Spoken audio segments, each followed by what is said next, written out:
కానీ ఇక్కడంతా కూడా గత ప్రభుత్వం చేసిన ఫెయిల్యూర్లు చెప్పే విధంగా ఇటు రేవంత్ రెడ్డి చూశారు.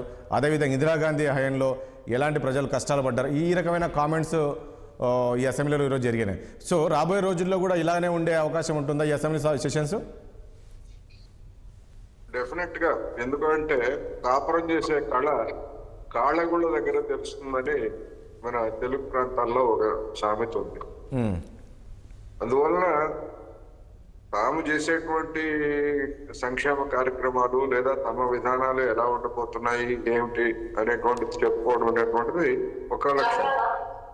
అలా కాకుండా ఎదురుదాడి, ముందుగానే ఎదురుదాడి చేయటం ద్వారా ప్రతిపక్షాన్ని నోరు మోయించడం అనేటువంటిది మరొక ఎత్తుగడ.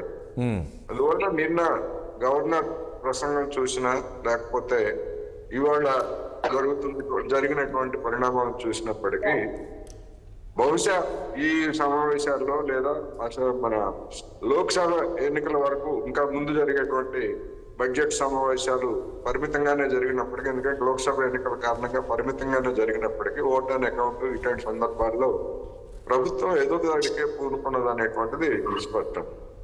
అందువలన ప్రభుత్వం చెప్తున్నటువంటి వాదన, అదేవిధంగా కౌంటర్ గా హరీష్ రావు గారు కావచ్చు లేదా బీఆర్ఎస్ సభ్యులు కావచ్చు చెప్తున్నటువంటి వాటన్నింటినీ కూడా మనం బేరీజ్ వేయాల్సినటువంటి అవసరం ఉందనేది మనం గమనించాలి.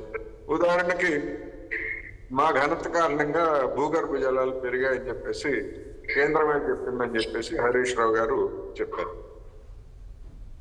ఇది వాళ్ళ ఘనత కారణంగా కాదు. రాష్ట్రంలో గత 7-8 సంవత్సరాలుగా పుష్కలంగా వర్షాలు పడ్డాయి. ఆ వర్షాలు పడిన కారణంగా మొత్తం తెలుగు రాష్ట్రాలు, 2 తెలుగు రాష్ట్రాల్లో కూడా భూగర్భ జలాలు పెరిగాయి అనేటువంటిది ఒక వాస్తవం.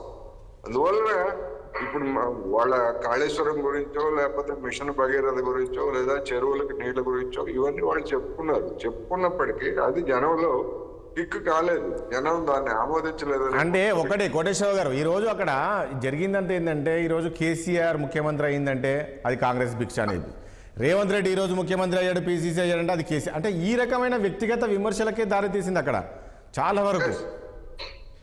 అందుకనే ఇది ప్రారంభంలోనే ఈ విధంగా ఉండేట్లయితే, దాడి ఎదురు దాడి అనేటువంటి పద్ధతిగా ఉండేట్లయితే ప్రజా సమస్యల చర్చ అనేటువంటిది పక్కదారి పడుతుంది లేదా అది వెనక్కిపోతుంది. అందుకని ఆ విధమైనటువంటిది కాదు. ఇవాళ రాష్ట్రం ఎదుర్కొంటున్నటువంటి సమస్యలు ఏమిటి, ఇప్పుడు గత 10 ఏళ్లలో ఏం జరిగింది లేదా అంతకుముందు ఏం జరిగింది, లేదా ఆత్మహత్యలు ఏమిటి, రైతుల ఆత్మహత్యలు ఏమిటి, లేకపోతే ఇంకోటి అనేటువంటిది అవన్నీ కూడా నమోదై ఉన్నాయి, చర్చలు జరుగున్నాయి. దాని మీద కొన్ని ప్రభుత్వాలు అతిశయోక్తులు చెప్పినటువంటివి ఉన్నాయి, కొన్ని వాస్తవాలని దాచినటువంటి కూడా ఉన్నాయి. అందుకని ఆ విధమైనటువంటి చర్చ వల్ల ఇప్పుడు ఉపయోగం లేదు.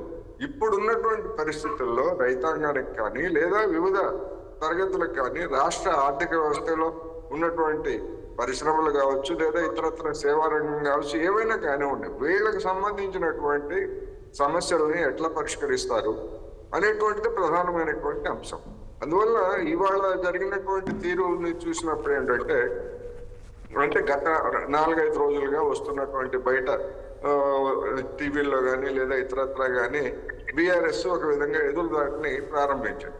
ఏమిటి ఎదురుదాడి అంటే, మీరు ప్రకటించినటువంటి వాగ్దానాలని అమలు జరపడానికి నిధులు ఎక్కడి నుంచి తెస్తారో చెప్పండి అని చెప్పేసి వాళ్ళు చెప్తున్నారు. ఎందుకు అంటే వాళ్ళు ఆ విధమైనటువంటి డిమాండ్ చేయడానికి లేదా ఆ విధమైనటువంటి ఆర్గ్యుమెంట్ చేయడానికి కూడా ఒక కారణం లేకపోలేదు. మనకు తెలుసు, పెద్దలు చెప్తారు, దేవుడు నైవేద్యం తినడు అనేటువంటి అంశం పూజారికి తెలిసినంతగా బయట భక్తులకి తెలియదని. అందుకని నిన్నటి వరకు అధికారంలో ఉన్నటువంటి పెద్దలకి ఆర్థికంగా వచ్చినటువంటి ఇబ్బందులు, ఒక నిమిషం వస్తాను కోటేశ్వర గారు మళ్ళీ వస్తాను ప్లీజ్. దయచేసి ఒకసారి తాడూరు శ్రీనివాస్ గారి దగ్గరికి వెళ్దాం. తాడూరు శ్రీనివాస్ గారు, ఈ ప్రభుత్వం ఏర్పడింది, మొట్టమొదటి సమావేశం జరుగుతుంది. సో బీఆర్ఎస్ శ్రేణులు ఓటమి తట్టుకోలేక ఎదురుదాడి చేసే ప్రయత్నం